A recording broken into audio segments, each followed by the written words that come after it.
안녕하세요. 매일 새로운 사연을 전하는 읽어주는 사연 라디오입니다. 구독과 좋아요, 많은 공유 부탁드립니다. 오늘의 사연 시작하겠습니다. 안녕하세요. 이제 막 돌진한 딸아이를 키우고 있는 30대 워킹맘이에요. 이렇게 모르는 사람들한테 제 이야기를 해본 적이 없어서 어떻게 시작해야 할지 모르겠는데 두서가 없더라도 이해해 주세요. 지난 결혼 생활은 녹록치만은 않았습니다. 특히나 시댁 식구들의 무신경한 말투와 째째한 남편 때문에 많이 힘들었어요. 하지만 어리석게도 저는 남편이 아빠가 된다면 사람이 달라질 줄 알았거든요. 그래서 아이까지 낳았지요. 하지만 집버릇 개 못 준다더니. 그래서 이혼을 결심하게 되었습니다. 지금은 죽일 만큼 미운 남편이지만 처음 지인에게 소개를 받았을 때는 믿음직스러운 사람이라고 생각했어요. 친정아버지가 워낙에 우유부단하신 분이었고 그로 인해 친정어머니가 고생을 많이 하셨거든요. 그래서 저는 꼭 저를 이끌어줄 수 있는 남자를 만나고 싶었는데 연애 내내 남편이 보인 모습이 그랬습니다. 데이트라도 하게 되면 이거 하자 저거 하자며 먼저 나서서 분위기를 주도했고 저에게 무슨 고민거리라도 있어서 털어놓으면 이렇게 해라 저렇게 해라라며 해결책을 제시해주곤 했는데 그게 그때는 다 맞는 말처럼 들릴 만큼 의지가 되었답니다. 그래서 남편이 만난 지 6개월 만에 결혼하자고 했을 때도 먼저 말해주니 좋았고 남편의 선택대로 따라가면 될 줄 알았어요. 하지만 막상 결혼을 해보니 남편은 리더십이 있다기보다는 독단적이었습니다. 특히나 돈 문제에 있어서는 제가 남편보다 월급이 같으면 같았지 단 한 번 10,000원이라도 덜 벌어온 적이 없었는데요. 그런데도 자기가 경제권을 쥐고는 저한테 생활비를 타쓰게 했어요. 그런데 이게 웬걸 결제할 때마다 남편한테 문자가 가면 전화를 해와서는 그걸 왜 했냐 저걸 왜 사냐 어찌나 따져대고 사람한테 책임을 물어대는지 제가 그렇다고 무슨 명품을 사고 유기농을 사 먹고 그러는 것도 아니었는데 말이지요. 심지어 한 번은 친구들을 만나서 스파게티를 먹었는데 비싼 것도 아니고 한 접시에 15,000원짜리였거든요. 그런데 그걸 가지고 스파게티 한 그릇의 원가가 얼만지 아냐? 너는 상술에 노란한 거라며 어찌나 사람을 깔아뭉개던지. 그래서 남편하고 막말로 박터지게 싸우고 각자 월급은 각자 관리하기로 했습니다. 지금 생각해보면 이때 그냥 이혼했어야 하는데 그때만 하더라도 제가 남자를 잘못 골랐고 섣부르게 결혼을 결심했다는 걸 인정하고 싶지 않았던 것 같아요. 그래도 다행이라고 해야 할지 월급을 각자 관리하기 시작한 이후로는 좀 숨통이 트이는 기분이었어요. 그런데 남편은 아니었던 모양입니다. 그 일이 있고 얼마 지나지 않아서 남편이 다니던 회사에 대대적으로 구조조정의 바람이 불고 있단 이야기가 들려왔어요. 그리고는 저한테 대놓고 말은 안 했지만 자꾸 앓는 소리 죽는 소리가 늘어가는 게 월급이 줄은 모양이 돼요. 저희는 월급을 각자 관리하면서 생활비도 똑같이 각출해서 썼었는데 언젠가부터 한다는 소리가 자기는 회사에서 저녁 해결하고 올 때도 있는데 왜 식비를 똑같이 내야 되냐 하질 않나? 자기는 씻을 때 뜨거운 물 많이 안 쓰는데 난방비가 너무 많이 나왔다나? 진짜 제 얼굴에 침 뱉기 같아서 차마 일일이 적을 수는 없지만 별 말 같지도 않은 소리를 하면서 생활비도 저보다 덜 내고 싶어 하더라고요. 그렇지만 그럴 때마다 저는 남편이 그런 말을 무슨 의도로 하는 건지 뻔히 알면서도 못 알아듣는 척 모른 척하며 무시해버렸습니다. 만약 그렇게까지 왜 참고 살았냐고 물으신다면 솔직히 친정부모님이 항상 입버릇처럼 하시던 말씀이 이혼하면 여자만 손해다 였거든요. 이혼녀 딱지 달고 세상 살기가 쉬운 일이 아니라고요. 그리고 저도 당시에는 그런 친정부모님의 말씀에 어느 정도 동의하는 바였어요. 지금도 연예인 부부가 이혼하면 여자 연예인은 이혼녀로 낙인 찍고 다시 연애라도 하면 무슨 큰일 난 것처럼 이야기를 하지만 남자 연예인이 누굴 만난다고 하면 능력 있네 어쩌네 그렇게 띄워주잖아요. 예쁘고 돈 잘 버는 연예인한테도 그렇게 잣대가 엄격한데 하물며 일반인인 제가 이혼녀 딱지를 달고 세상 살기가 쉬울지 상상이 가질 않았지요. 그래서 이혼을 생각하는 대신 남편을 개조해야겠다고 생각했습니다. 제가 잘 가르쳐서 데리고 살 만한 인간으로 탈바꿈시켜야겠다고요. 그리고 그때 친한 친구가 자기 남편도 매번 회식이다 뭐다 귀가가 늦었는데 애가 생긴 이후로는 사람이 달라졌다고 하대요. 그래서 저도 아이를 가졌어요. 산후조리원에서 돌아온 이후로 육아휴직을 쓰다가 복귀를 하게 되면서 친정어머니의 손을 빌리게 되었습니다.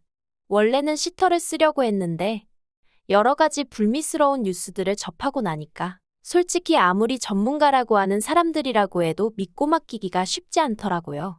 그래서 친정어머니께 부탁을 드렸네요. 그런데 아무리 외할머니라고 해도 솔직히 하루 종일 아기랑 시간을 보내는 게 쉬운 일은 아니잖아요. 친정어머니도 당신 나름대로 시간을 보내시던 일정도 있으셨을 테고요. 그래서 처음부터 한 달에 200 정도는 챙겨드릴 생각이었어요. 왜냐하면 제가 알아본 시터들 중 경력이 거의 전무한 사람들도 200은 불렀거든요. 그런데 이 얘기를 남편한테 하니까 기껏 한다는 말이 제가 직장을 관두고 애를 보면 되는데 기어이 회사를 다니려니까 이렇게 된 거 아니냐며. 시터를 고용하건 친정어머니께 부탁을 드리건 그건 제가 엄마로서 직무를 유기해서 그런 거니 그로 인해 발생하는 지출은 저더러 알아서 해결하라대요. 어이가 없어서 애는 나 혼자 만들었냐고 물었습니다. 당신도 애 아빠니까 당연히 절반은 내야 되는 거 아니냐고요.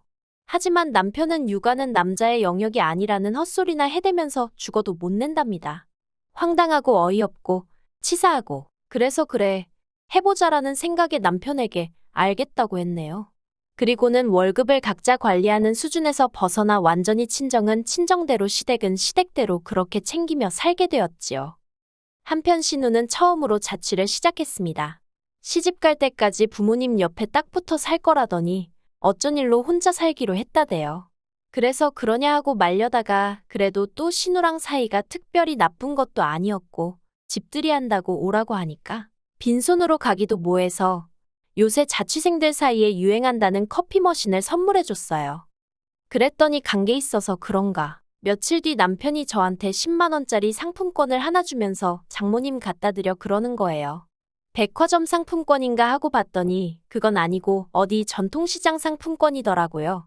이걸 어디서 쓰나 싶긴 했지만 그래도 남편이 정말 모처럼 저희 친정어머니한테 선물하는 거였거든요. 그래서 난처한 기색은 내비치지 않고 알겠다고 고맙다고 했습니다.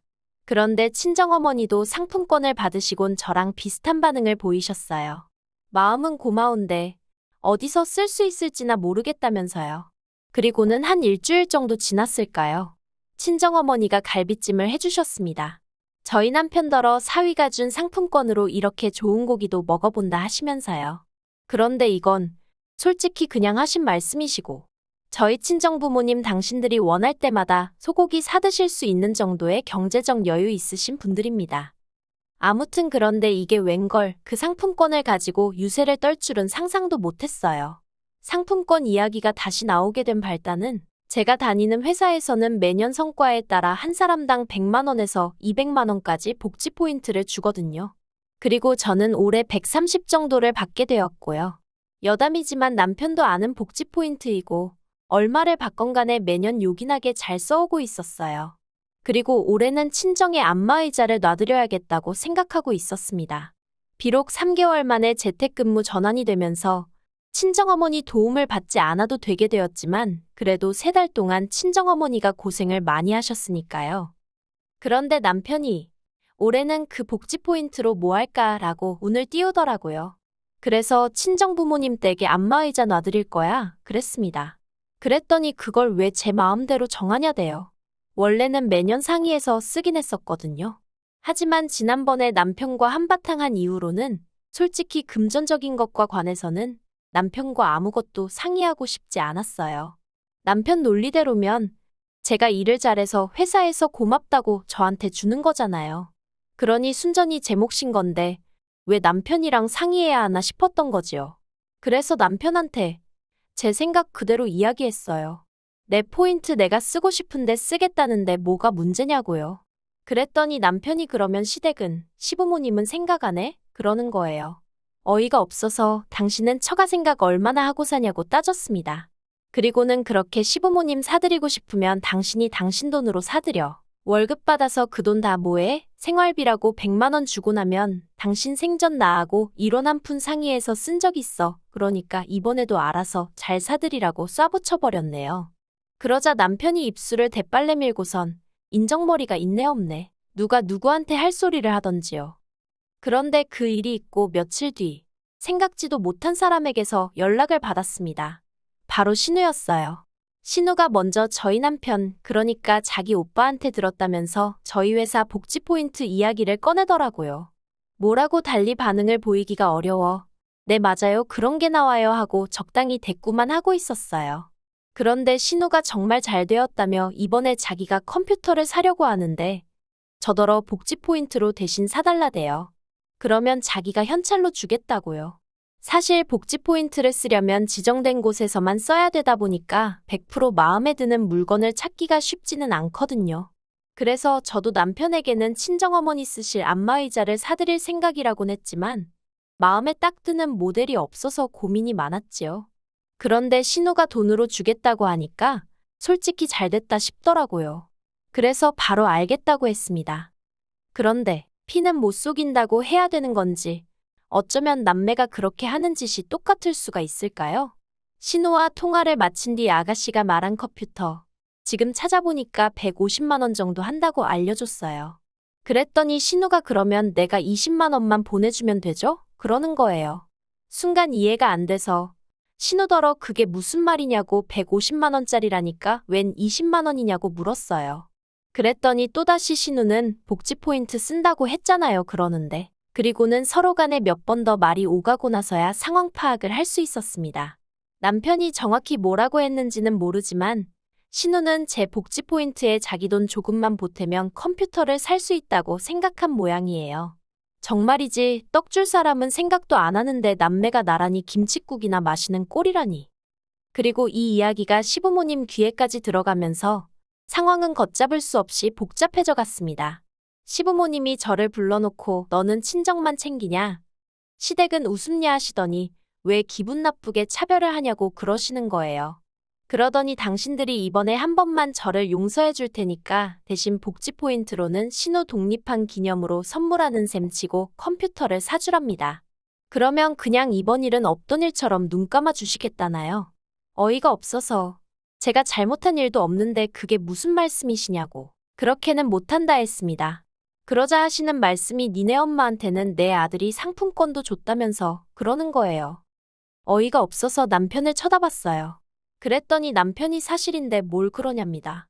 그래서 제가 어디 쓸 때도 마땅치 않은 상품권을 줘놓고는 그리고 그나마도 친정어머니는 고마운 마음에 당신 생돈 들여 고기 사셨고 그거 다 당신이 처먹지 않았느냐고 소리를 질렀어요. 그리고는 어머님더러 어머님도 앞뒤 사정도 모르시면서 아들 말만 듣고 그렇게 나서시는 거 아니라고 한 소리 했네요. 근데도 속에서 화가 안 풀려서 결국 남편더러 돈돈돈 할 거면 그냥 혼자 살라고 했어요. 같이 사는 룸메이트도 당신처럼 야박하겐 안 할 거라면서요. 그리고 제 입에서 이혼 소리가 나오자 어머님이 저더러 미쳤냐며 언성을 높이셨습니다. 그런 모습을 보고 있으니 정말 하루빨리 이혼하고 싶다는 생각밖에 안 들더라고요. 그래서 어머님과 남편을 뒤로하고 먼저 시댁에서 빠져나왔습니다. 그리고는 친정어머니가 아이를 맡아주고 계셨거든요. 친정어머니한테 달려가 시댁에서 있었던 일을 털어놓고는 이혼하고 싶다고 하소연을 했어요. 평소라면 그래도 이혼은 안 된다 참고 살아라 하셨을 어머니셨지만 그날은 제가 어찌나 서럽게 울었는지 그래 정 힘들면 헤어져야지 그러시대요. 그래서 지금 변호사 사서 이혼 소송 진행하고 있습니다. 협의 이혼이 아니라 이혼 소송까지 가게 된 건 남편이 양육비 가지고 어쩌고저쩌고 하며 그걸 깎으려 들었기 때문이에요. 솔직히 위자료는 생각도 없었고 애 양육비만 약속해 주었으면 했어요. 많지도 않았고 한 달에 80만 원 정도를 생각하고 있었지요. 그런데 양육비를 흥정하려 드는 남편의 모습에 너무 열받아서 아이 위자료도 받아야겠다고 제가 마음을 바꿔먹었어요. 그래서 소송으로 진행하게 되었습니다. 시간이 좀 걸리기야 하겠지만 변호사 말이 저는 걱정할 거 없다고 하더라고요. 남편은 결혼만 하면 제가 월급도 죄다 갖다 바치고 연애 때처럼 남편 말에 꼼짝도 못하고 따르고 그럴 줄 알았나 봐요. 어리석었던 거지요. 요새 그렇게 사는 여자가 몇이나 된다고 그리고 저도 제 몸 하나 건사하고 살 능력은 되는데 못하러 그러겠어요. 하지만 지나간 일 곱씹어봤자 의미 없고 적어도 앞으로는 남편과 얽힐 일은 없을 테니 그걸로 만족하며 살아보겠습니다. 긴 이야기 들어주셔서 감사합니다. 오늘의 사연은 여기까지입니다. 구독과 좋아요, 알람 설정해 주시면 앞으로 더 좋은 사연으로 찾아오겠습니다. 감사합니다.